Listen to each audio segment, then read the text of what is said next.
आज का अपना नेक्स्ट टॉपिक है duties of medical practitioner in case of suspected poisoning.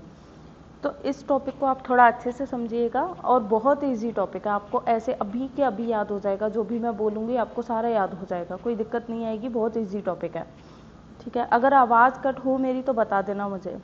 ठीक है, तो इसको ऐसे समझते हैं, मान लो कोई भी पेशेंट है जिसने पॉइजन लिया हुआ है, उसके रिलेटिव आपको उसके पास लेके आते हैं।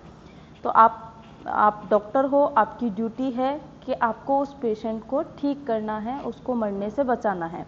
लेकिन आपकी ये भी ड्यूटी है इन केस उसने कोई ऐसा पॉइजन लिया है जिसकी वजह से उसकी डेथ हो गई, तो आपको खुद की सेफ्टी को रखते हुए उसका ट्रीटमेंट करना है। कहीं पता चले उसकी डेथ होने के बाद उसके रिलेटिव्स जो हैं वो आप पर पुलिस केस कर दें, तो ऐसा ना हो, इसके लिए मेडिकल डॉक्टर है, उसकी क्या ड्यूटीज़ हैं। कोई भी अगर उसके पास पॉइजनिंग का केस आता है तो उसको सबसे पहले क्या क्या काम करना है वो हम उसके बारे में हम इस टॉपिक के अंदर पढ़ने वाले हैं।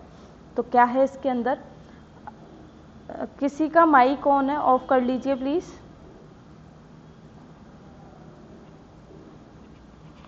A poisoning case may present to medical practitioner as a case of। अब पॉइजनिंग के कई तरीके के केस हो सकते हैं। हो सकता है किसी ने सुसाइड करने के पर्पज़ से पॉइजन लिया हो सकता है कि जिस पर्सन को पॉइजन दिया है वो अगले किसी ने मारने के लिए दिया हो, तो suicidal injection of poison. Homicidal poisoning का भी केस हो सकता है कि उसके रिलेटिव लेके आ रहे हैं कि इसको किसी ने जहर दे दिया, या एक्सीडेंटल एक्सपोजर भी हो सकता है, पता चले स्नेक ने बाइट कर लिया, या कोई छोटा बच्चा है वो कोई किसी का बीज खा गया, कोई भी पॉइजन का बीज वगैरह ऐसा कुछ खा गया, तो आपके पास किसी से भी रिलेटेड कोई भी केस आ सकता है, चाहे वो सुसाइड का हो, होमिसाइड का हो या एक्सीडेंटल का हो। तीनों ही केस में या फिर जितने भी पॉइजनिंग के केस हैं उसमें आपकी ड्यूटी क्या बनती है वो यहाँ से स्टार्ट हो रहा है। Irrespective of manner of poisoning, it is a duty of doctor to treat the patient to best possible way।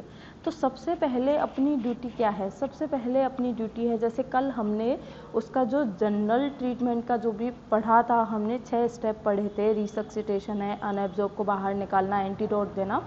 तो सबसे पहले हमारी ड्यूटी क्या है कि हमें उस पेशेंट ने जो भी पॉइजन इनटेक किया है उसका पता करके जितना वो ले चुका है, जितना अभी एब्जॉर्ब नहीं हुआ है उसको बाहर निकालो, कोई सिम्टम आ रहे हैं तो उसको ट्रीट करो।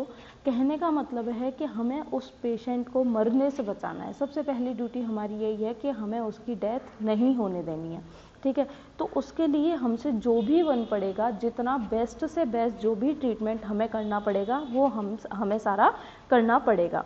इफ़ एडिक्वेट फैसिलिटी, मान लो कोई गांव का पेशेंट है और आपकी कहीं पीएससी में ड्यूटी लगी है, तो आपके पास इतने इक्विपमेंट्स नहीं हैं कि आप उसको वहाँ प्रॉपर ट्रीट कर सको। तो अगर आपके पास कोई एडिक्वेट फैसिलिटीज़ अवेलेबल नहीं है तो फिर आपको क्या करना है, the patient should be given first aid. आप उसको फर्स्ट एड दीजिए, जिससे कि अगर आप उसे कहीं और किसी भी सिटी हॉस्पिटल में या कहीं सीएससी में आप उसे रेफ़र कर रहे हो तो वहाँ तक वो पेशेंट सही सलामत पहुँच जाए, रास्ते में उसकी डेथ ना हो। तो इसके लिए अगर आपके पास ज़्यादा कोई इक्विपमेंट्स नहीं है, ज़्यादा फैसिलिटीज़ नहीं हैं, तो आपको उसे फर्स्ट एड देना है और उसको हायर मेडिकल सेंटर में रेफ़र कर देना है। और अगर आपके पास सारी फैसिलिटीज़ हैं तो क्या करना है, उसको बेस्ट से बेस्ट ट्रीटमेंट आपको देना है। फिर उसके बाद सेकंड पॉइंट क्या है, सबसे पहली ड्यूटी तो अपनी ये हो गई। फिर सेकंड क्या है, doctor working in a government setup. मान लीजिए गवर्नमेंट डॉक्टर है, गवर्नमेंट हॉस्पिटल में काम कर रहा है, जो भी है गवर्नमेंट ही, वो are required to report every case of poisoning to the police. Very important point, कोई भी गवर्नमेंट डॉक्टर है जो गवर्नमेंट हॉस्पिटल में वर्क कर रहा है, उसकी ड्यूटी दूसरी ड्यूटी है क्या, क्योंकि वो लिस्टेड है गवर्नमेंट में। ठीक है, वो जो डॉक्टर है वो गवर्नमेंट लिस्टेड है, इसलिए उसकी ड्यूटी क्या है, उसको जो पेमेंट कर रही है वो गवर्नमेंट कर रही है, इसलिए उसकी ड्यूटी क्या है, खुद की जॉब को बचाने के लिए उसको क्या करना है, पुलिस को इन्फॉर्म करना है। इनमें से कोई भी पॉइजन का केस आया, चाहे सुसाइड का है, होमिसाइड का, कोई भी केस है, उसको हर केस में ये ट्रीटमेंट देने के साथ साथ ही उसने दूसरा काम साथ साथ क्या करना है, उसको इन्फॉर्म करना है। साथ एक सेकेंड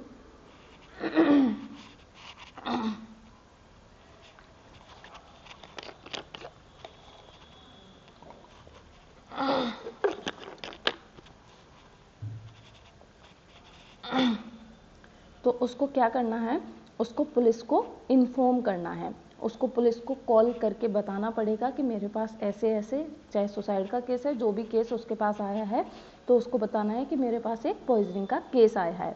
थर्ड क्या है, doctor working in private setup. Doctor private setup में काम कर रहा है, प्राइवेट हॉस्पिटल में काम कर रहा है, तो उसकी ऐसी कोई ड्यूटी नहीं है कि उसे पुलिस को इन्फॉर्म करना पड़ेगा, ऐसा कुछ भी नहीं है।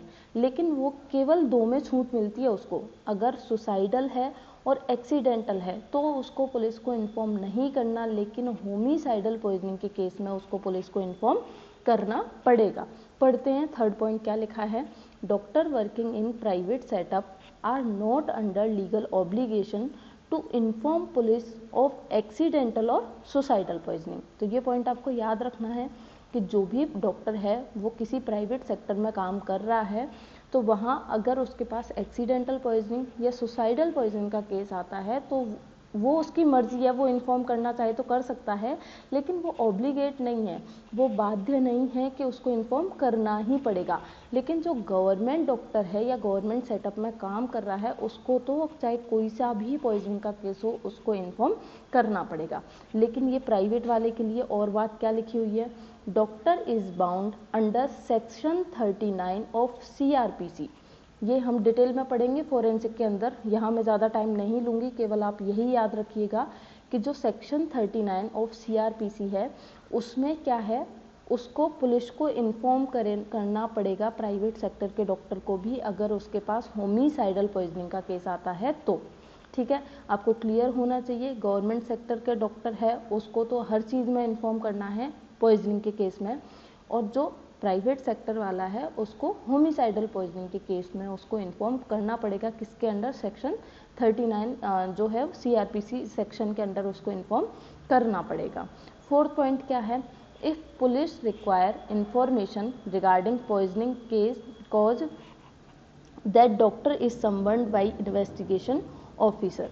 मान लो कोई होमिसाइडल पॉइजनिंग का केस है, ठीक है, तो उसमें तो क्या होगा, पूरा उसका जो है इन्वेस्टिगेशन चलेगा कि उसको किसने मारने की कोशिश की या किस वजह से उसको मारने की कोशिश की, तो पूरा उसका इन्वेस्टिगेशन चल रहा है। उस इन्वेस्टिगेशन के लिए, उस इन्वेस्टिगेशन में उस जो डॉक्टर है जिसके पास उस पेशेंट को लाया गया, उससे पूछताछ करने के लिए उस डॉक्टर को सम्मन दिया जा सकता है। अब आपको सम्मन का मतलब पता होना चाहिए, सम्मन क्या होता है। सम्मन वो होता है, जैसे मान लो किसी भी केस में अगर थर्ड पर्सन की हेल्प चाहिए तो कोर्ट उसको एक लेटर भेजता है, लेटर बोले तो कोर्ट उसको बुलाता है उस केस से रिगार्डिंग जानकारी पता करने के लिए, तो वो क्या होता है, सम्मन।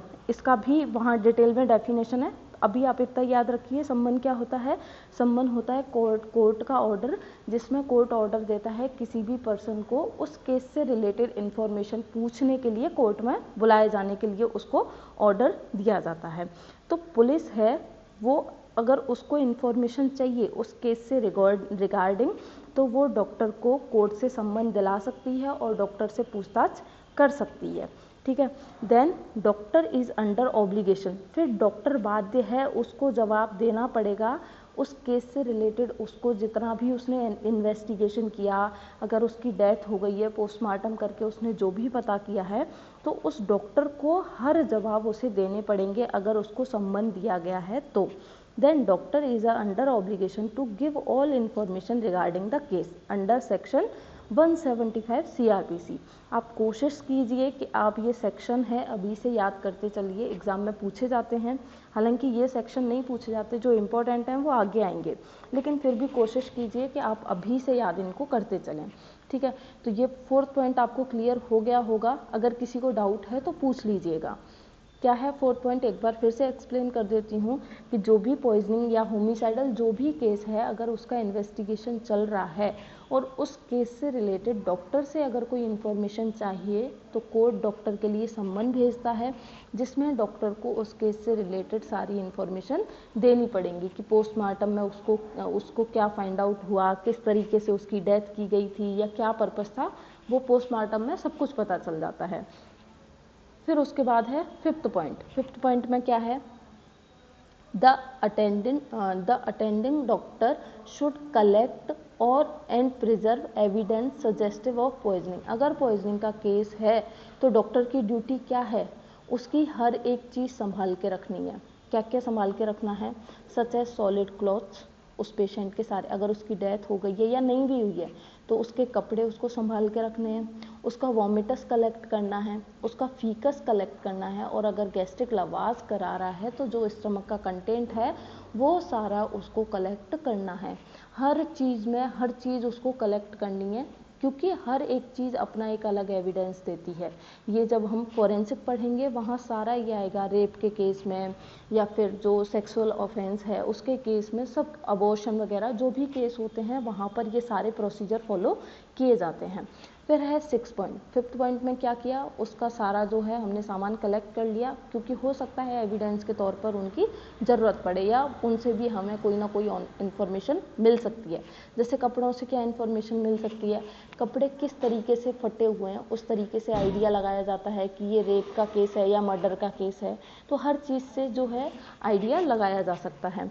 फिर है, in the condition of poison patient is serious the doctor should arrange for dying declaration.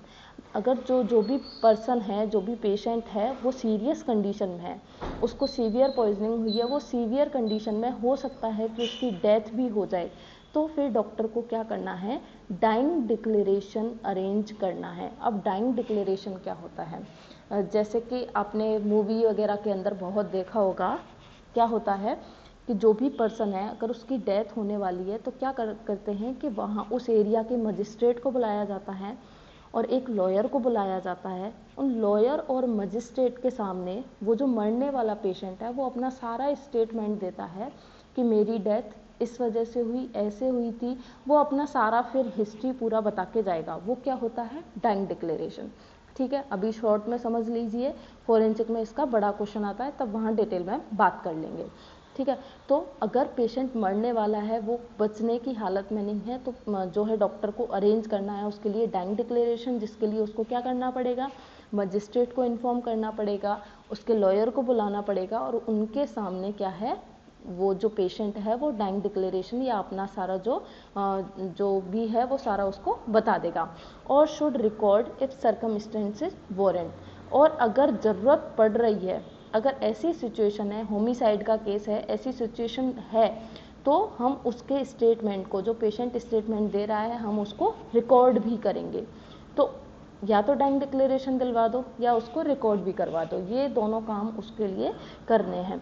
If patient dies, अगर पेशेंट की डेथ हो गई, ठीक है, और एग्जैक्ट डायग्नोसिस का हमें पता नहीं चल पाया, वापस से देखिए, if patient dies and exact diagnosis or cause of death could not be made out, हमें पता ही नहीं चल पाया, डॉक्टर पता ही नहीं लगा पाया कि इसकी जो मरने का एग्जैक्ट कारण है या एग्जैक्ट कौन से पॉइजन की वजह से इसकी डेथ हुई है, या फिर ये देखो दो केस हो सकते हैं।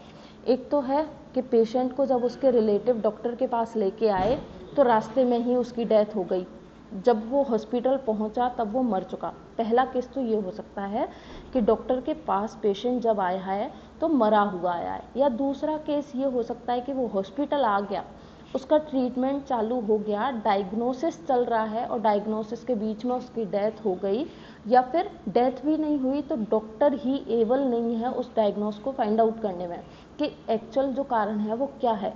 तो उस केस में डॉक्टर को क्या करना है, the doctor should inform the police regarding the matter and should not issue a death certificate.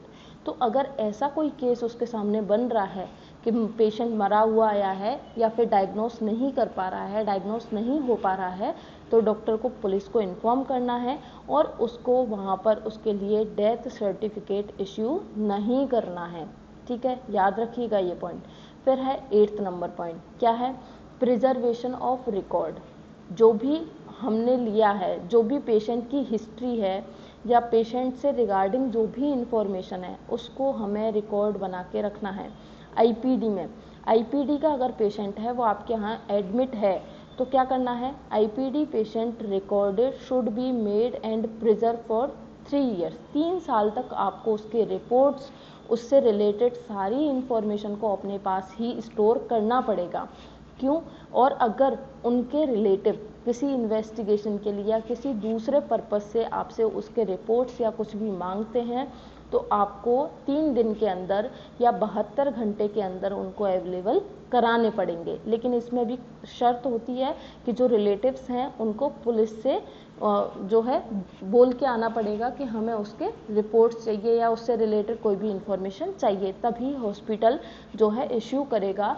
वरना हर हॉस्पिटल की ड्यूटी ये होती है कि वो अपने पेशेंट की जो प्राइवेसी है उसको लीक नहीं करते हैं, पेशेंट से रिलेटेड कोई भी इंफॉर्मेशन वो लीक नहीं करते हैं जब तक उनके पास पुलिस का या फिर कोर्ट का ऑर्डर ना हो। तो इस तरीके से ये जो मेडिकल डॉक्टर है उसकी कुछ ड्यूटीज़ हैं जो आपको याद रखनी है, बहुत काम आने वाली हैं और बहुत इजी भी हैं।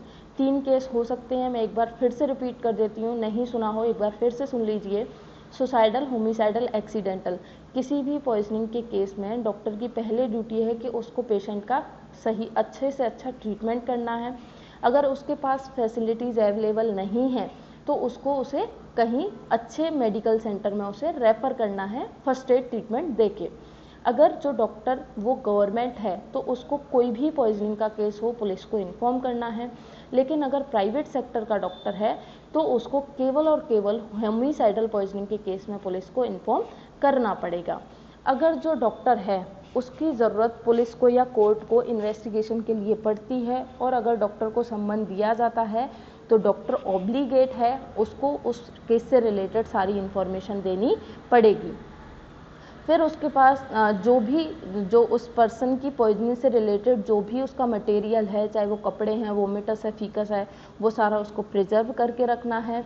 और ऐसी कंडीशन में कि पेशेंट मरने वाला है तो उसको डाइंग डिक्लेरेशन के लिए सारा अरेंजमेंट करना पड़ेगा, मजिस्ट्रेट को बुलाना पड़ेगा, पुलिस को बुलाना पड़ेगा, लॉयर को बुलाना पड़ेगा। अगला पॉइंट था आपका कि अगर जो पेशेंट है वो मरा हुआ ही लाया गया है या डायग्नोस नहीं कर पा रहा है डॉक्टर, तो उस केस में उसको डेथ सर्टिफिकेट इशू नहीं करना है और पेशेंट से रिलेटेड सारी इन्फॉर्मेशन को 3 साल तक हॉस्पिटल को या डॉक्टर को प्रिजर्व करके रखना पड़ेगा।